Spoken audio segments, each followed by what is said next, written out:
కేరళం కాంగ్రెస్ విజయంలో తెలంగాణ సీఎం రేవంత్ రెడ్డి వ్యూహాలు ఉన్నాయని ఎమ్మెల్సీ అద్దంకి దయాకర్ తెలిపారు. యూడీఎఫ్ విజయంలో రేవంత్ క్రియాశీలకంగా వ్యవహరించారన్నారు.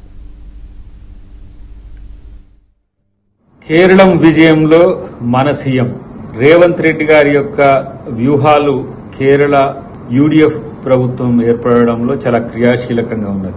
నేరుగా ఆ రాష్ట్ర ముఖ్యమంత్రిని నీ సమయం అయిపోయింది వెళ్లిపో అని చెప్పి ప్రచారంలో కంటిన్యూస్ గా తను చేసిన విధానం పెద్ద ఎత్తున దేశం యొక్క అటెన్షన్ ని ఎలా ఒకవైపుగా తిప్పిన సందర్భం. అక్కడ జరుగుతున్న అభివృద్ధిని ఉన్నదానికంటే ఎక్కువ చూపించిన విజయాన్ని ప్రశ్నించడం, తనకు లేఖ రాయడం, మా దగ్గర అభివృద్ధిని చూడమని చెప్పి ఉచిత బస్సు నుంచి మొదలు పెడితే రైతు రుణమాఫీ లాంటి కాంగ్రెస్ ప్రభుత్వం సన్న బియ్యం ఎట్లా ఇస్తుందని చెప్పి అక్కడ రాష్ట్ర ముఖ్యమంత్రికి లేఖ రాయడమే కాకుండా ప్రచారంలో తెలంగాణ నుంచి వెళ్లిన ప్రతి నాయకుడు ఆ విషయాలన్నీ కూడా క్షేత్రంలో చెప్పడం, అన్నిటికంటే ముఖ్యంగా బీజేపీకి ఏ విధంగా అక్కడ సిపిఎం నాయకులు మద్దతు పలికిన అంశం నేరుగా చెప్పడం జరిగింది. ముఖ్యమంత్రి గారు రేవంత్ రెడ్డి గారు నిజంతో ముఖ్యమంత్రి గారు చేసిన ప్రచారం కావచ్చు, ఆయన సొంత ఇండియా కూటమి సభ్య పార్టీ అయినప్పటికీ కూడా